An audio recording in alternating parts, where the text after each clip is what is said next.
pode acabar com ela. Pode só fechar. A EPL, Exatamente. ela é um cabide de emprego, ela tem quase então, 200 nesse caso, funcionários para produzir nada, quase 200 funcionários para produzir nada. Nesse caso, o que você faz? Você faz um enxugamento, né? Como eu fiz aqui em São Paulo. Aqui em São Paulo eu não eliminei nenhuma estatal, mas eu enxuguei as estatais. E o trabalho que eu fiz em São Paulo foi tão bem avaliado que a cidade de São Paulo é das únicas do país que tem grau de investimento.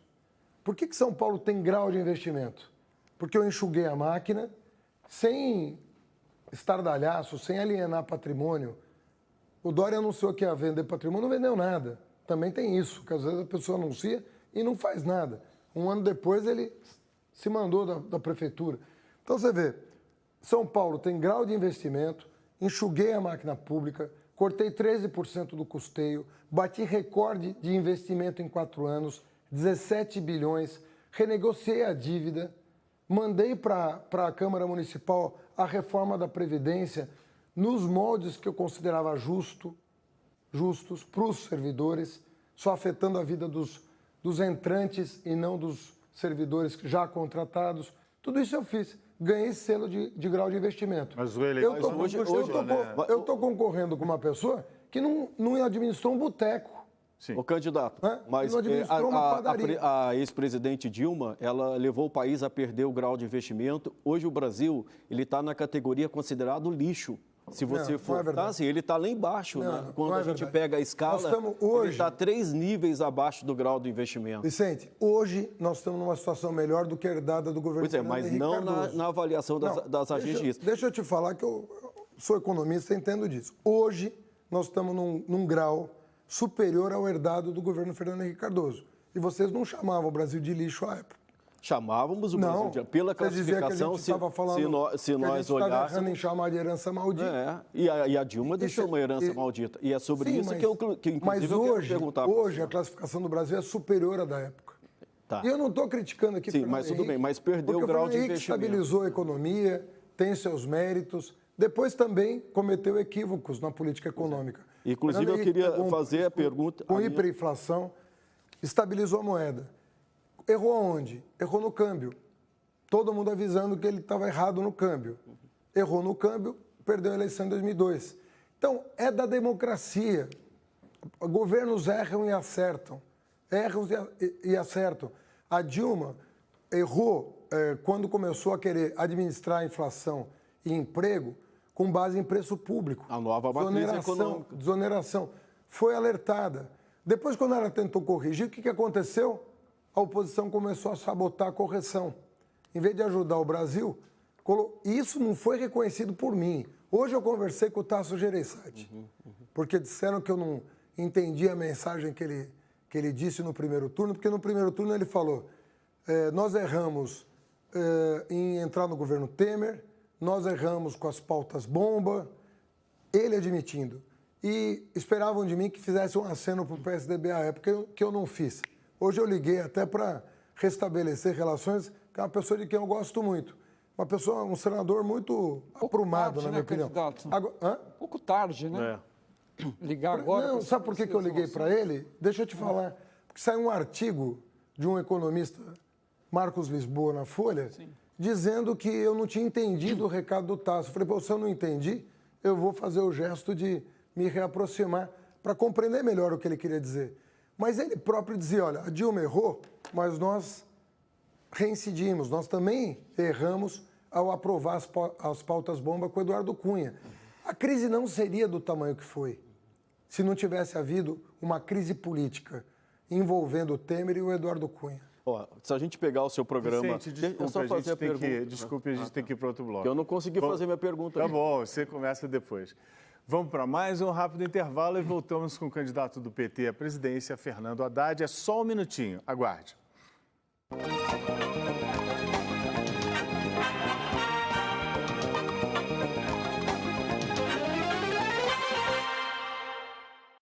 Estamos de volta para o quarto e último bloco da entrevista com o candidato do PT à presidência, Fernando Haddad. Haddad, temos ali o Vicente reivindicando ali uma pergunta que não conseguiu fazer. E continua na área de economia, que parte do seu programa lembra um pouco a nova matriz econômica da Dilma Rousseff, que levou o país à maior crise da história. A gente viu lá em 2 anos o PIB caindo 7%, o desemprego passou de 4,8% para 13%, a dívida pública saltou de 53% para 77% do PIB, e esse ano a gente vai ter o 5º ano consecutivo de déficit público. E a gente vê no seu programa, o senhor falando em conter juros bancários, regular a política de combustíveis, controlar preço de gás.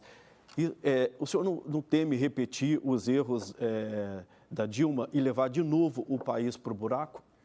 Vicente, você está completamente errado na sua avaliação. O que eu proponho é uma reforma bancária. E todos os... Não sei se você ouviu os debates no final do primeiro turno. A Dilma falava a mesma coisa. Não, querido. Não, a Dilma não fez uma reforma bancária.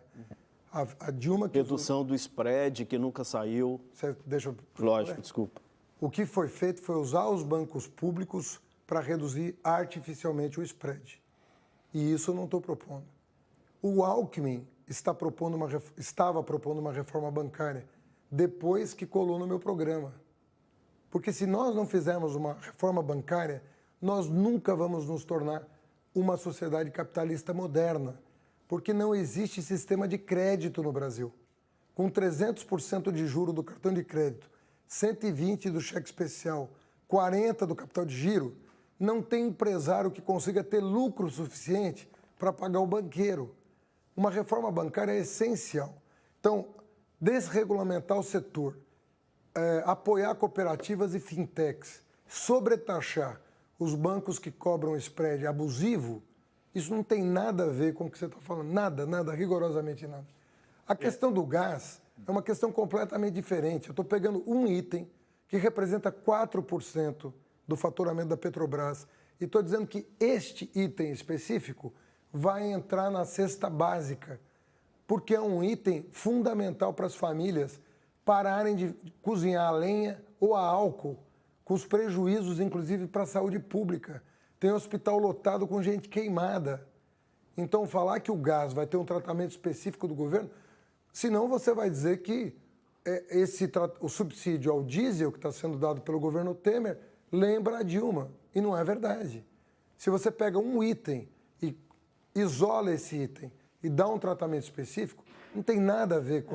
lembra a Dilma porque acaba no Tesouro, tudo bem, né? O Canzian bem curtinho, e eu peço ao candidato também para fazer as respostas bem curtas possível. O senhor falou do subsídio ao diesel, né? O que o senhor faria nesse caso? Agora o senhor está prometendo gás, né? Estava no programa eleitoral hoje, R$ 46,00 o botijão no lugar de comércio está 80, quer dizer, o senhor está dando um subsídio aí de quase 100% para o gás. Subsídio de 100%. Não, subsídio de 50%, sim. Enfim, 100% o valor seria a maior. Na questão do diesel, o que o senhor faria? Houve a greve dos caminhoneiros, o subsídio ao diesel é 4 vezes maior do que o que você está falando. Então, mas o senhor manteria? Não, eu diminuiria o subsídio ao diesel e faria o subsídio ao gás. O gás precisa de mais subsídio que o diesel. Você tem uma desproporção aí. Se tiver uma greve de caminhoneiros como teve, o que o senhor faria? Mas você tem uma tabela de frete hoje, que o Supremo já declarou constitucional. Até para minha surpresa. Eu achei que o Supremo não fosse aceitar. Mas já que aceitou, a gente senta com os caminhoneiros e estabelece um frete que seja compatível com as suas necessidades de reprodução. Agora, não tem sentido você dar um subsídio de 13 a 15 bilhões para o diesel e não dar de 4 para o gás de cozinha, sendo que as famílias pobres estão fugindo do gás e indo para a lenha. Não faz sentido. Então, temos que equilibrar. Esse equilíbrio é absolutamente possível e não representa absolutamente nada em termos do rearranjo interno da Petrobras em relação ao Tesouro. Vai custar um centavo a mais. Vamos ali no Bernardo. Candidato, o seu adversário o tempo todo diz que o senhor, se ganhar a eleição, vai soltar imediatamente o Lula, coisa que alguns aliados seus já disseram, inclusive como o governador Fernando Pimentel. Eu queria que o senhor esclarecesse se o senhor assina ou não um indulto, graça ou alguma coisa desse gênero para ele. Olha, e caso ele continue preso... É a 10ª vez que eu respondo essa pergunta. Mas se ele continuar preso, qual seria o papel dele no seu governo? O senhor vai visitá-lo na cadeia? Eu disse e repito, o que o presidente Lula quer é um julgamento justo nas cortes superiores a que ele tem direito. Não está pedindo favor nenhum. Não está querendo ser tratado de maneira distinta de qualquer outro cidadão. A mudança de jurisprudência aconteceu em 2016, pelos vistos, com vistas ao caso dele. Porque desde 2009, o Supremo tem um outro entendimento. Então está sendo feita uma série de revisões do entendimento do Supremo sobre várias coisas. Sobre condução coercitiva, sobre sigilo de grampo telefônico, sobre delação premiada. Está sendo tudo revisto. E se ele continuar preso? O que ele está pedindo é o seguinte: zelar para que as cortes superiores façam um julgamento apartidário com base nos autos. Eu não acho que está pedindo demais. Candidato, vamos lá, Vera, no rapidinho. início da campanha o senhor se apresentou Haddad é Lula, Lula é Haddad, e o ex-presidente Lula ditou de dentro da cadeia a estratégia que faria com que o senhor fosse ao segundo turno graças a uma transferência de votos dele. O senhor não acha que o PT exagerou demais na dose de um teatro, de uma candidatura que já se sabia que não seria aprovada pela Justiça Eleitoral e que isso ajuda a explicar a revolta da população e o voto no Jair Bolsonaro? Eu acredito que não. Eu acredito que a nossa esperança era de que algum organismo internacional se manifestasse. E, até para nossa surpresa, na reta final, a ONU se manifestou, dizendo que o Brasil não tinha o direito, pela convenção internacional que assinou, de cassar o registro da candidatura do Lula. Foi um comitê específico da ONU, né? Mas olha, não foi a ONU. É muito raro você conseguir uma liminar da ONU. O mérito vai ser julgado em março, aí pelos 18 integrantes da comissão. Eu tenho certeza que o julgamento vai ser favorável a ele. Mas mesmo sendo uma liminar com 2 votos, você pode ter certeza, investigue. É muito raro a ONU se valer de um tratado internacional para recomendar fortemente às autoridades locais que tomem uma determinada decisão em prol dos direitos políticos de alguém. Isso tem pouquíssimos precedentes no mundo e nós conseguimos isso. Quando nós conseguimos isso, nós imaginávamos que tínhamos uma chance de manter a sua candidatura. Infelizmente, o TSE disse que o tratado não vale no Brasil e desaconselhou e cassou o registro. Só aí que eu assumi, eu era vice e assumi a cabeça da chapa. Haddad, Cris Fernandes. Neste novo programa do segundo turno, o senhor acrescentou no capítulo de finanças que o Banco Central manterá sua autonomia e retirou também o compromisso do mandato do presidente do Banco Central com o mandato dual, compromisso com a inflação e emprego, e deixou o mandato com o destino de controlar a inflação.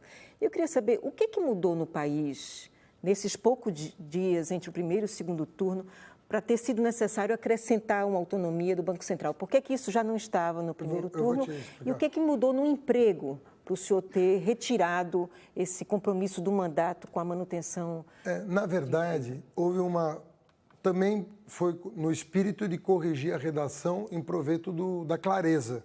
E isso é bom fazer durante a eleição. Porque o que o mercado entendeu? Que o Banco Central ia passar a ser responsável pela política fiscal do país. Quando, na verdade, o que nós quisemos dizer foi que ele também seria responsável e será pela reforma bancária. O Banco Central vai ter que fazer no meu governo a reforma bancária. Não vai ser capturado por banco mais. Porque o Banco Central hoje, que fala que é independente, na verdade, do mercado ele não tem independência nenhuma. Ele sempre foi capturado pelo interesse dos bancos.